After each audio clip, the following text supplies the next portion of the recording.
We've got Aries and Aries in here already. So we're going to start with this particular deck. All right, Aries, let's find out what's what's the vibe coming up for you for this full moon? What's something to pay attention to? What's drawing your attention, or what is just coming up? And then what is your spiritual advice? That's what we're going to actually look at. I actually have a couple of extra decks surrounding me because I always do. And, ooh, I was feeling that and that. And if we want a little extra, we're going to do that.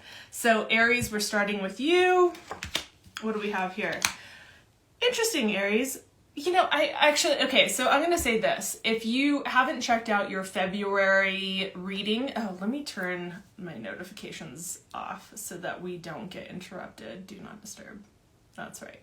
Okay, so if you have not checked out your February reading for your sign, I definitely recommend going and checking that out to get a more a fuller picture, because I'm pretty sure one of these cards was actually showing up for the Aries in the readings that I did. So first card out that we have is the Hermit card, right? So the Hermit card is just kind of like, you would definitely, if you're living in the hemisphere that I live in, I'm in the United States. If you're in the Southern hemisphere and you're more in Australia, maybe not so much the same thing.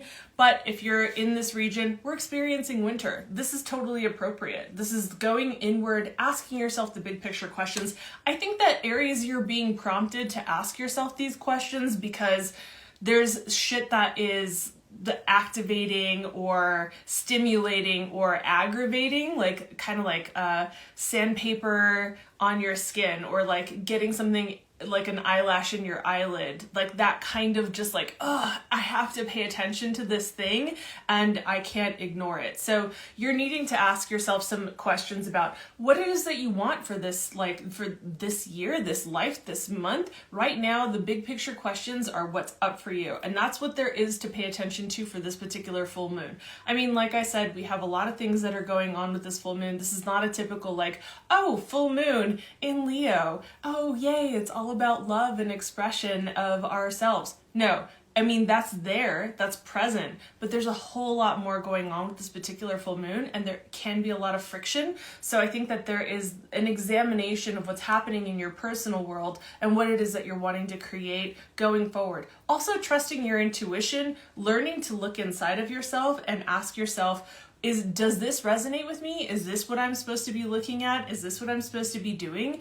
Yes, there's a time to look at sagacious leaders and teachers and mentors for things, but this is not that moment. This moment, what you're being called to do is look at this for your full moon. And when we look at your spiritual advice, the spiritual advice that comes along with that is about letting go. So the spiritual advice is telling you, hey, there's something that you're holding on to, some concept or belief structure, or interesting, birds flying by when I'm doing readings. It's it was actually the direction of them going, where they go, makes a difference to me. It wasn't beelining it was just steadily going across, right? It's where do you want the steadiness to go across in your life? This is what you need to you need to be paying attention to. Hey, there's some stuff that you're holding on to that you need to let go of. Ideas, beliefs, thoughts, what you think needs to happen with your life or a relationship or certain people, right? So these are the things you need to pay attention to. And I feel like this is definitely for Aries, the feeling, the vibe of this is go inward, do the personal work, do the personal inventory, take some time to reflect inwardly and identify what it is that is not serving you and what you're holding tight to, or you're digging your heels in, or you're just obsessed with or holding on to, that you already are aware of this. You've been probably vacillating between these things already, right? So that's what I've got for you. Okay. I'm actually feeling like we're going to draw one more card for Aries. One more card for Aries. I'm feeling it. Oh, it's this one here. Yeah, okay. So your ascendant rules the first house, right?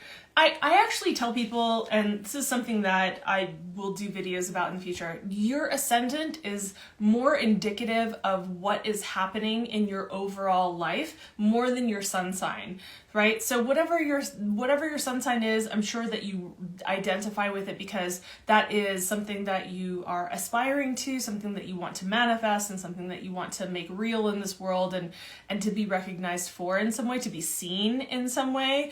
But your ascendant actually speaks more to what is happening in your physicality and your vitality in your life. There's a whole lot more that goes into this. We can get into that at some other time. But your ascendant sign, I would pay attention to like what is happening in your first house. How are you going out and exploring the world? How are you going out and choosing to express yourself? Like, what is the rudder of your life directing you towards, right? So pay attention to, I would say, what's happening in your first house, what is happening with your sense of self, and where you're going in life, okay? So that's what I would say for you, Aries. I hope that that makes sense. You guys are always welcome to get a full reading. Link is in the bio. Also, do check out your February reading. It might give you more of a full picture. So